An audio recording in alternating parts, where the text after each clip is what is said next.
सो हम यहाँ पे थे।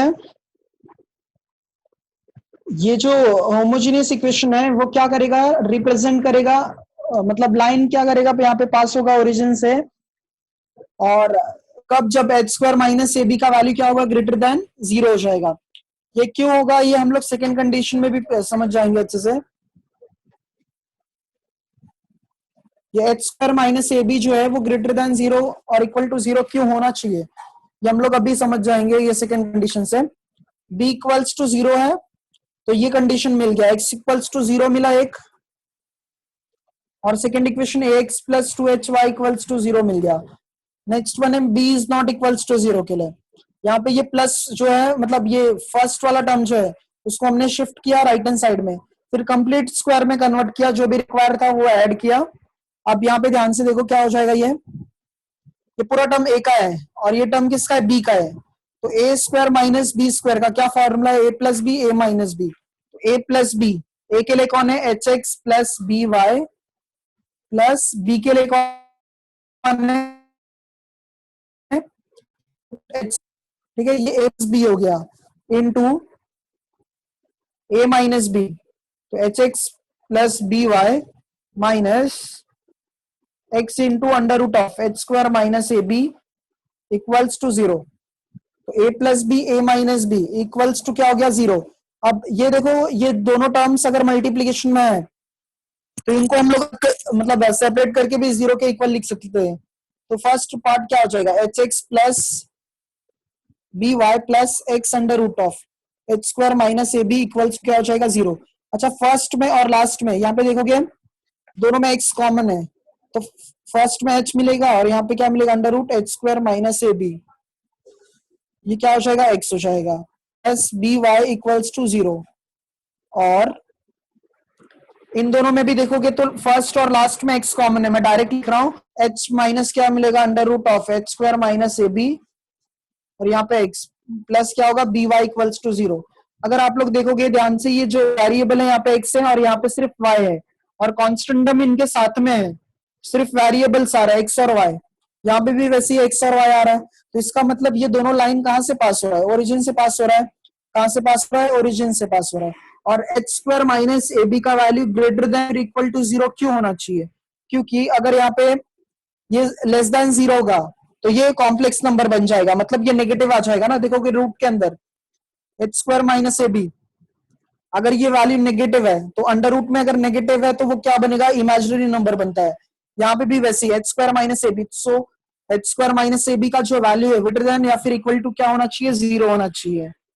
तो ये भी लाइन कहां से पास होगा, ओरिजिन से। Therefore these lines are passing through the origin। सो ये थ्योरम हमारा कंप्लीट हो गया, और ये काफी इंपॉर्टेंट है स्टूडेंट। फर्स्ट जो थ्योरम था वो कंबाइंड इक्वेशन का था, वो इतना इंपॉर्टेंट नहीं है। फिर नेक्स्ट जो था हमने होमोजीनियस इक्वेशन ऑफ डिग्री 2 के लिए पढ़ा, ये थ्योरम भी कभी कभी आता है। और ये जो मतलब थ्योरम 2 है, मतलब रिप्रेजेंट करेगा जो pair of line passing through the origin, ये काफी इंपॉर्टेंट है। और इसके बाद वाला जो है एक्यूट एंगल के लिए, वो भी काफी इंपॉर्टेंट। नेक्स्ट थ्योरम यहाँ पे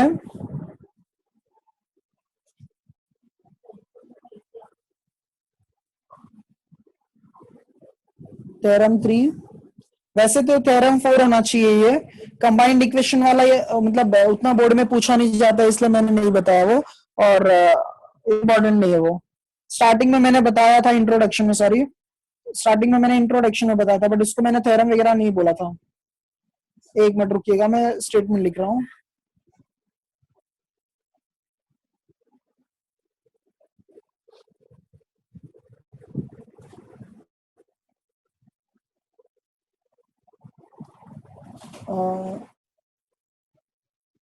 एक काम करते, कुछ सम्स कर लेते फिर थ्योरम्स करते, क्योंकि एक्सरसाइज के बाद में है वो वाला थ्योरम, ठीक है। नहीं तो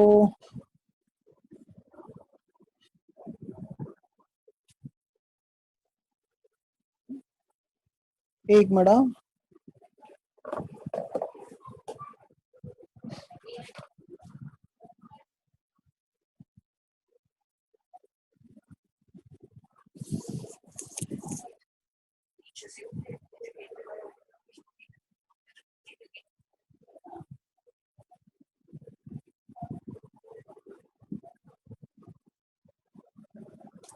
page number 119,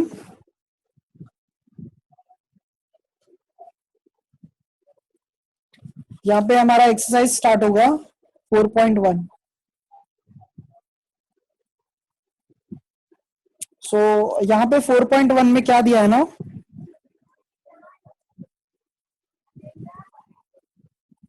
find the combined equation. एक मिनट रुकिए, मैं क्वेश्चन लिख लेता हूँ फिर एक्सप्लेन करता हूँ।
सो फर्स्ट वन है यहाँ पे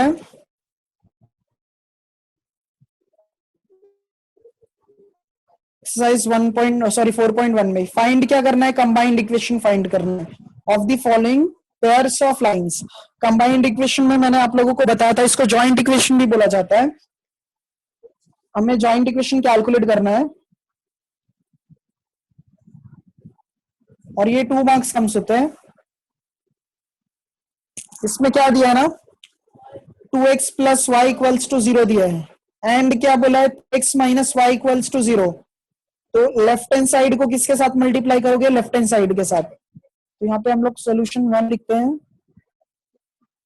तो 2x plus Y equals to 0 and 3x minus Y equals to 0, इनका ज्वाइंट इक्वेशन निकालते हैं या फिर combine equation.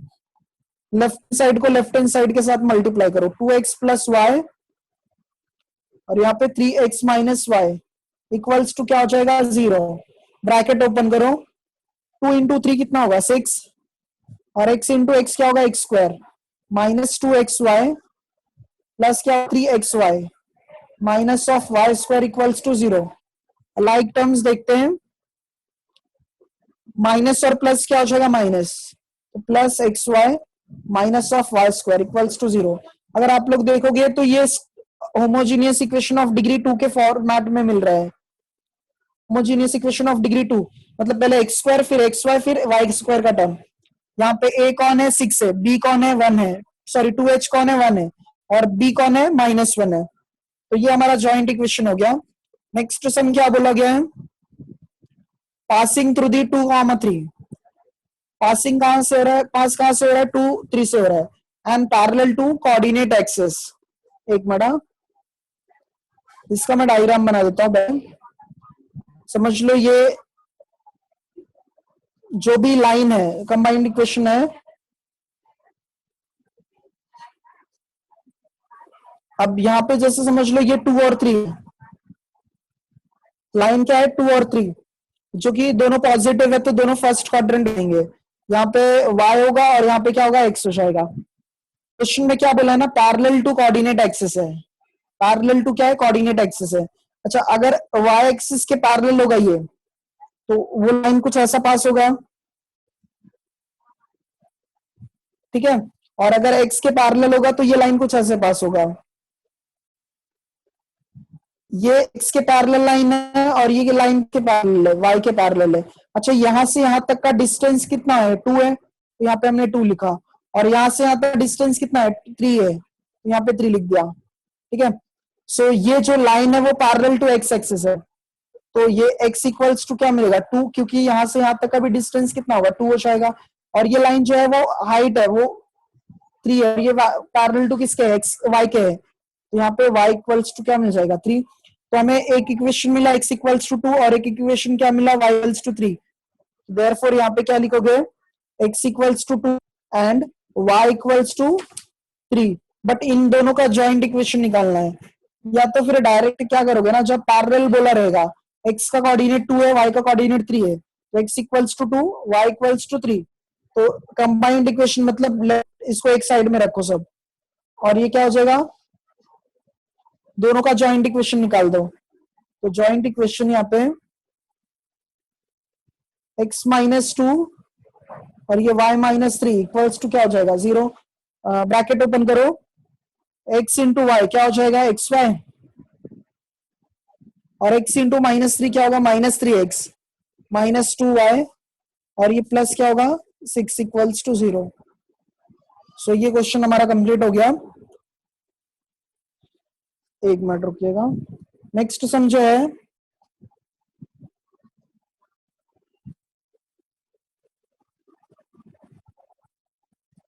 passing through 2 gamma 3,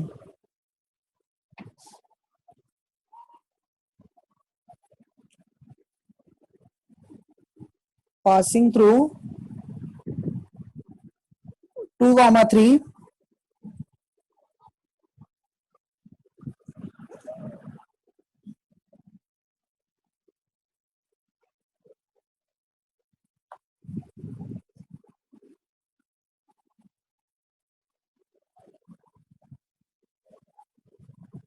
and perpendicular to the lines 3x plus 2y minus 1 equals to 0 and x minus 3y plus 2 equals to 0।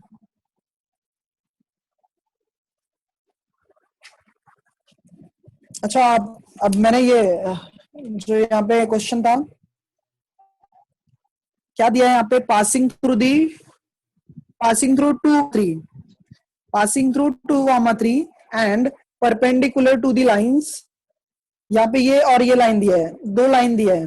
अच्छा, अगर perpendicular होगा तो आप लोगों को पता है कि स्लोप का मल्टीप्लीकेशन कितना होता है, मल्टीप्लीकेशन करने के बाद कितना आता है, -1 आता है। अगर यहाँ पे फर्स्ट वाला स्लोप दिया है 2 दिया है, तो अगर दूसरा वाला जो स्लोप है m2 कैलकुलेट करना है, अगर ये परपेंडिकुलर है, तो परपेंडिकुलर है तो दोनों का मल्टीप्लीकेशन कितना आता है, -1 आता है। तो ये m1 का वैल्यू कितना है, +2 है, तो यहाँ पे सब्स्टिट्यूट करो, तो 2 इंटू m2 इक्वल्स टू -1, तो m2 का वैल्यू क्या आ जाएगा, -1/2। तो इसका ये मतलब कि जब कोई भी स्लोप दिया रहेगा, अगर वो परपेंडिकुलर है, तो जो पहला वाला स्लोप होता है उसका रेसिप्रोकल करके साइन चेंज कर देना है। 2 का रेसिप्रोकल क्या होगा, 1/2, और इसको साइन चेंज कर दो, ये क्या हो जाएगा, -1/2। तो m2 का वैल्यू कितना मिल गया, -1/2। तो यहाँ पे भी वही करना है। तो पहले इन दोनों का स्लोप निकाल लेते हैं। और आप लोगों को अगर पता होगा, एक मिनट, मैं यहाँ पे ये आपका जो ये टॉपिक आज स्टार्ट हुआ यहाँ पे मैं लिख देता हूँ। अगर ax plus by plus c equals to 0 दिया है, तो इसका स्लोप का जो फॉर्मूला था, आप लोग लास्ट ईयर पढ़े रहोगे, वो क्या होता है, -a/b होता है, minus of coefficient of x upon coefficient of y होता है। स्लोप का फॉर्मूला क्या है, -a/b होता है। तो जो x का कोएफिशिएंट होगा उसको न्यूमरेटर में, और जो y का कोएफिशिएंट होगा उसको डिनोमिनेटर में, और साइन क्या होगा, माइनस होगा। यहाँ पे भी वैसे करो। तो यहाँ पे मैं लिखता हूँ पहले गिवन इक्वेशन ऑफ लाइंस। हाँ, तो ये क्या है, 3x plus 2y minus 1 equals to 0 and x minus 3y plus 2 equals to 0। तो यहाँ पे दो लाइन है ना, तो दो स्लोप कंसीडर करना पड़ेगा, एक m1 और एक m2। तो late m1 and m2 be the slopes of the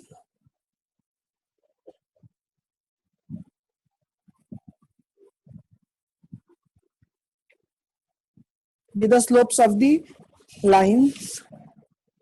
ठीक है, तो m1 के लिए फॉर्मूला क्या था, जो कोएफिशिएंट ऑफ x होगा वो न्यूमरेटर में, तो कोएफिशिएंट ऑफ x क्या है, 3 है, और कोएफिशिएंट ऑफ y क्या है, 2 है। तो m1 का वैल्यू -3/2 आ गया। बट यहाँ पे क्या लगा है ना, कि जो लाइन है वो परपेंडिकुलर है, तो परपेंडिकुलर के लिए इसका रेसिप्रोकल कर दो। देयरफॉर यहाँ पे मैं लिखता हूँ रिक्वायर्ड स्लोप। हाँ, रिक्वायर्ड स्लोप तो क्या हो जाएगा, -3/2 का रेसिप्रोकल क्या होगा, 2/3, और ये माइनस से क्या आ जाएगा, प्लस आ जाएगा। ठीक है, तो हमने पहले m1 के लिए लिख दिया। अच्छा, जब एक स्लोप दिया रहता है और एक पॉइंट दिया रहता है तो आप लोग क्या यूज करोगे, स्लोप पॉइंट फॉर्म यूज करोगे।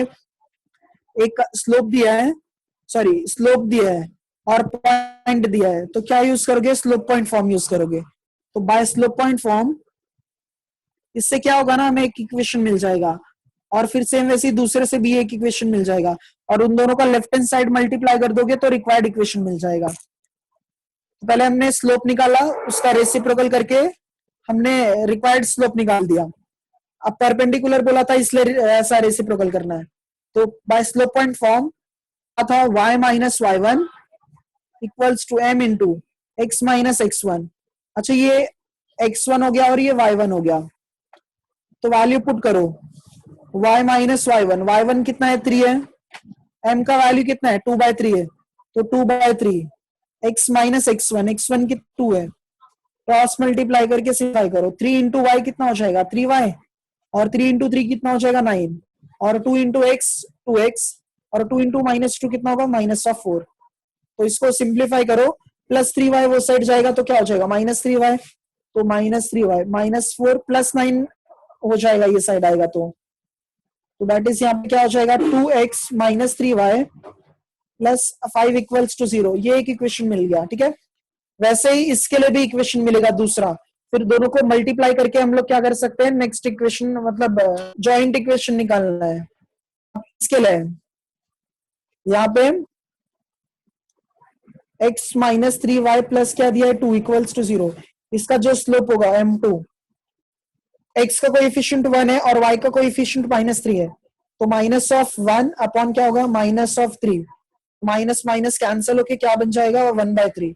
बट हमें परपेंडिकुलर के लिए निकालना है, तो रिक्वायर्ड स्लोप क्या होगा, 1/3 का रेसिप्रोकल 3 हो जाएगा, और यहाँ पे क्या माइनस आ जाएगा। ठीक है, अब यहाँ पे भी स्लोप दिया है और पॉइंट दिया है, तो क्या करोगे, स्लोप पॉइंट फॉर्म यूज करोगे।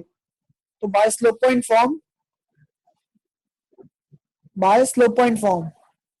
क्या हो जाएगा, ये y माइनस y1 कितना है, यहाँ पे 3 है, y minus y1 equals to m कितना है, अब 1/3 है, x माइनस x1 2 है, क्रॉस मल्टीप्लाई करो, 3 इंटू वाई कितना हो जाएगा, 3y -9, और 1 इंटू एक्स कितना हो जाएगा, x, और 1 इंटू 2 कितना हो जाएगा, 2।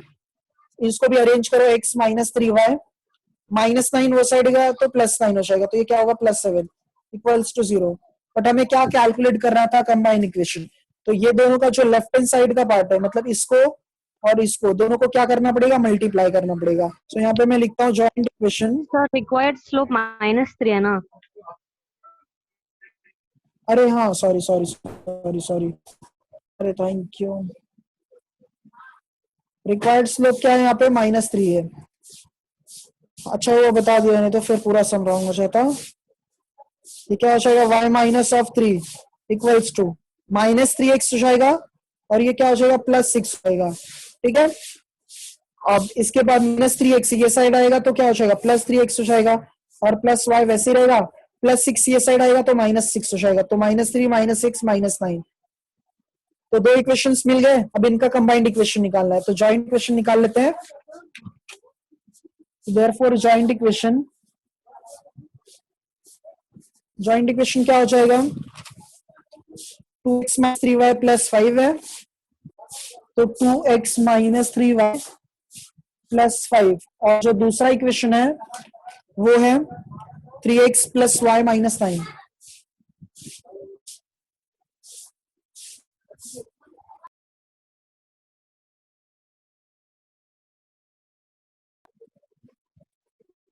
अब ब्रैकेट ओपन करो, 2 इंटू 3 कितना हो जाएगा, 6x², 2 इंटू 1 कितना हो जाएगा, 2xy, और 2 इंटू 9 कितना हो जाएगा, 18x।